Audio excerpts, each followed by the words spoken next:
예.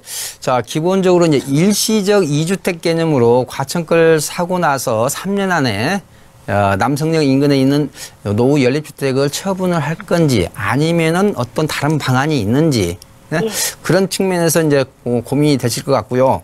두 번째는 그 지역이 지역주택조합으로 이렇게 탈바꿈이 된다고 해도 시간이 오래 걸릴 건데 보유 가치가 있는지 그런 측면에서 좀 짚어드리겠습니다. 예. 예, 그런 측면에서 전화 주신 거 맞죠? 예, 예. 예, 그러면 제가 남성역이 7호선 남성역이 여기 있는데 북쪽입니까? 남쪽입니까? 아, 그 제일아파트 바로 옆이거든요. 제일아파트면 여기 있네. 제일아파트. 예, 그러면 그 옆에 있는. 예, 아래쪽이네요. 예. 예, 예, 알겠습니다. 그렇다면 위치는 그렇게 나쁘지 않고 괜찮습니다. 자, 그러면 여기서 제가 또 몇 가지 여쭤볼게요. 혹시 지금 우리 보유하신 전화 주신 시청자님의 자제분은 나이가 어떻게 됩니까? 아, 예, 아직 어립니다. 아, 아직 어려요? 예. 예, 예. 그러면 혹시 부모님이 집을 지금 가지고 다주택자십니까? 아니요. 아, 부모님 중에 혹시 무주택자나 1주택자 있습니까? 1주택자요. 예, 예. 왜 제가 그 질문을 드리냐면요. 기본적으로 지금 과천의 구단지는 보유 가치가 높기 때문에 좀 중장기적으로 이게 보유를 해야 되거든요. 네. 보유를 해야 되는데 이 남성역 쪽에 있는 지역주택조합이 지금 혹시 아직 사업시행 인가도 안 받고 아직 구획지정 아직 받지 않은 아주 초기 상태죠? 네. 현재 그런 어떤 말만 오고 가는 형태죠? 예, 예. 혹시 조합 관계자에서 우선 매수 의향서라든지 매도 의향서라든지 이런 거에 동의서 하라는 것들 이게 접촉을 받은 적이 있나요? 예, 그래서 동의서를 써준 상태거든요. 아, 동의서는 써줬어요? 예. 예. 그렇다면 아직도 굉장히 이제 초기 상태입니다. 네. 제가 이렇게 말씀드릴게요. 이 지역주택조합이 성공을 하려면요. 앞으로도 한 10년 정도는 소요가 될 것 같습니다. 네. 10년 정도. 자, 그런데 기본적으로 이게 지역주택조합만 잘 추진이 된다면은 충분히 이 연립주택을 파실 필요가 없어요. 보유 가치가 있기 때문에. 네. 응? 그런데 기본적으로 이 지역주택조합이 오래 걸린다는데 이제 하나의 걸림돌이 있는 거죠. 그래서 제가 오늘 또 이 체크 시간에 증여를 좀 얘기했습니다. 증여를. 그래서 혹시 자제분이 아직 좀 어리다고 하니까 예? 이걸 갖다가 전세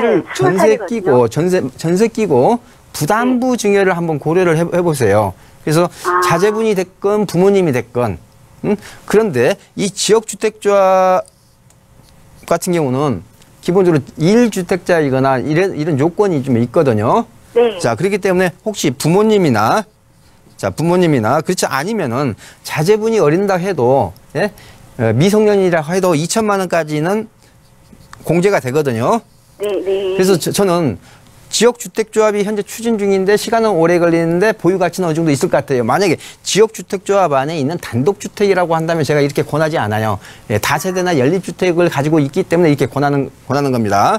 네. 그래서 오히려 부모님 명의로 증여를 하시든지 아니면 자제분 명의로 하면서 증여세를 조금 부담을 하시든지 그래서 이게 부담부 증여 형태로 좀 명의를 바꿔 놓는 게 좋을 것 같습니다. 그런데 이 부분을 그렇게 서두를 필요는 없어요. 왜냐하면 과천이 언제 샀다고 그랬죠? 1년 전에 샀어요. 1년 전이죠? 네. 그럼 앞으로 2년 내에만 이렇게 부모님이 됐건 자제분이 됐건 명의를 증여를 하시면 돼요. 그러면은 일시적 2주택에서 해당이 되잖아요. 네. 3년 이내거든요. 네, 네. 예, 그렇기 때문에 한번 지역주택조합이 정말로 이게 추진이 되고 있다고 하니까 좀 이게 증여라는 방법을 통해서 부모님이 됐건 미성년 자제분이 됐건 좀 증여를 해서 명의를 좀 바꿔 놓으시라고 말씀을 좀 드리고 싶습니다. 예, 감사합니다. 예, 기본적으로 시간은 좀 오래 걸릴 겁니다. 예, 참고하십시오. 예. 수고하세요. 예. 네. 예. 자, 제가 주관하는 세미나는 매주 금요일 오후 2시, 토요일 오후 2시입니다. 특히 현재와 같이 수도권에서는 역전세가 나고 가격이 보합세고 서울은 오히려 오르는 이런 시장에서 내가 어떠한 자세를 가지고 부동산 투자를 임해야 될지 또한 보유세 강화라든지 여러 가지 규제의 이런 환경 속에서 내가 어떻게 극복을 해야 되는지 이런 부분에 대해서 관심이 있으시다면요. 제 세미나에 오게 되면은 제가 명쾌하게 강의 시간에 활용해서 제가 설명을 해드리고 있습니다. 자, 많은 관심 부탁드리겠습니다.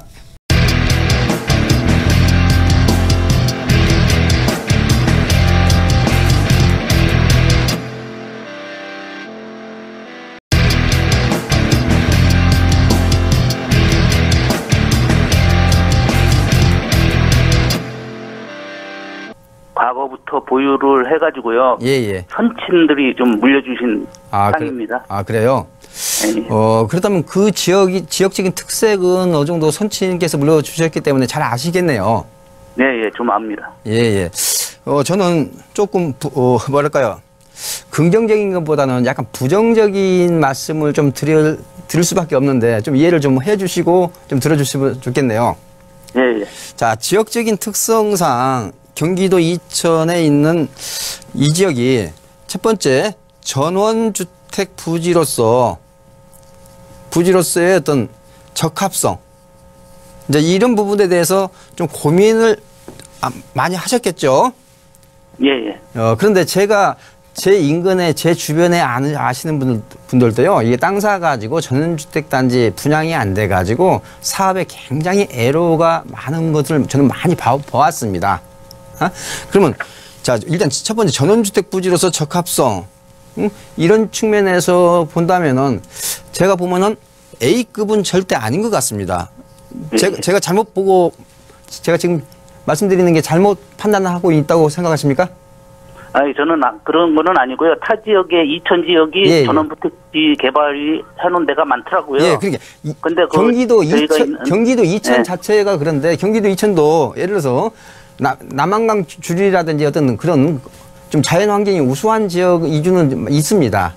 그렇지만 지금 여기 말씀하신 백사면 이쪽 같은 경우는 그렇게 전원주택이 활발하지 않은 전 단지로 알고 있어요. 그다음에 혹시 두 번째 질문 좀, 혹시 현재 토목공사나 이런 것들은 좀 되어 있습니까? 안 돼 있습니다. 예, 토목공사 안 돼 있죠? 예, 저는 오히려 토목공사 너무 미리 실행하시게 되면은 자본금만 미리 선투여되기 때문에 안 하시길 저는 잘했다고 봅니다. 저는 이 부분을 좀 체크해보라고 하고 싶어요. 예. 요즘에 기농기촌이라는 거 많이 듣죠? 예, 기농기촌. 이런 기농기촌 관련해가지고 이천시청에 가셔서 한번 상담을 한번 받아보시는 게 어떨까요? 어떤 쪽으로요? 경기도 이천시청에 시청에 한번 들어가셔서 기농기촌을 이렇게 담당하시는 분하고 한번 상담을 한번 받아보세요. 왜냐하면 요즘에 기농기촌에 대해서는 각 지방자치 단체에서 굉장히 많은 혜택을 이게 주고 있습니다. 그래서 귀농귀촌이라는 이런 어떤 그 지방자치 이천시청에서 추진하는 사업하고 연관한 그런 부지로서의 어떤 서로의 어떤 그 부합되는지 그렇게 한다면은 뭔가, 왜냐면 제가 이런 전원주택 단지 이렇게 개발하고 나서 분양 안 돼가지고 애먹는 사례를 너무 많이 봐왔기 때문에요. 미리 어느 정도 내가 지어놓으면은 누군가가 들어와서 이렇게 살 수 있는 수요층을 최소한 50%라도 만들어 놓고 사업을 하자는 거죠. 그것 중에 하나가 이천시가 추진하는 기농기촌 사업하는 담당자가 있을 겁니다. 이천시청에 들어가시면은. 저는 그분하고 한번 사전에 상담이라도 한번 받아보고 어느 정도 가능성이 있을 때 액션을 취하는 게 좋지 않을까 싶습니다. 너무 이게 섣부르게 전원주택단지 이렇게 분양하시는 사업을 너무 섣부르게 하지 않았으면 좋겠어요.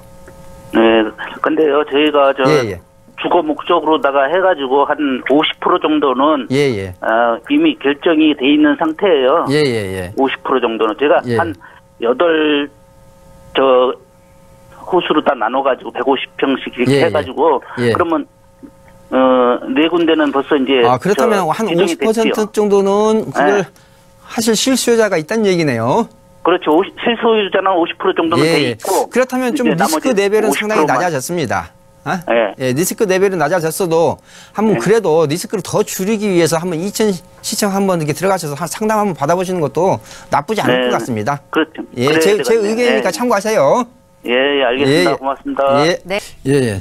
자, 제가 주관하는 세미나는 매주 금요일 오후 2시, 토요일 오후 2시입니다.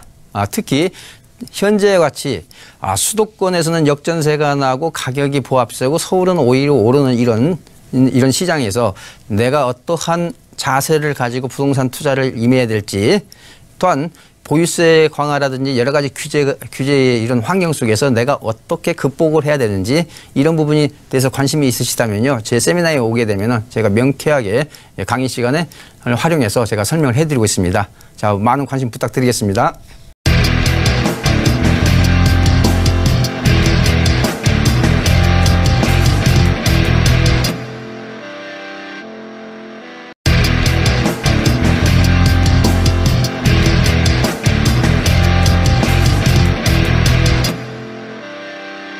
자, 그런데요. 앞으로 이제 이번에 공부를 한번 하셨잖아요.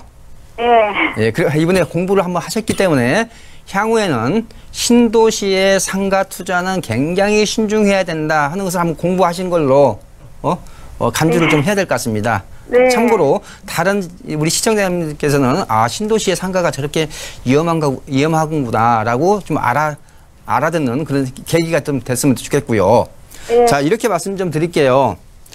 지금 청라지구에서 상가를 분양받았어요. 네. 예, 혹시 1층입니까? 1층이 아닙니까? 무슨 말씀? 층이 몇 층? 상가가요? 상가 4층이에요. 예?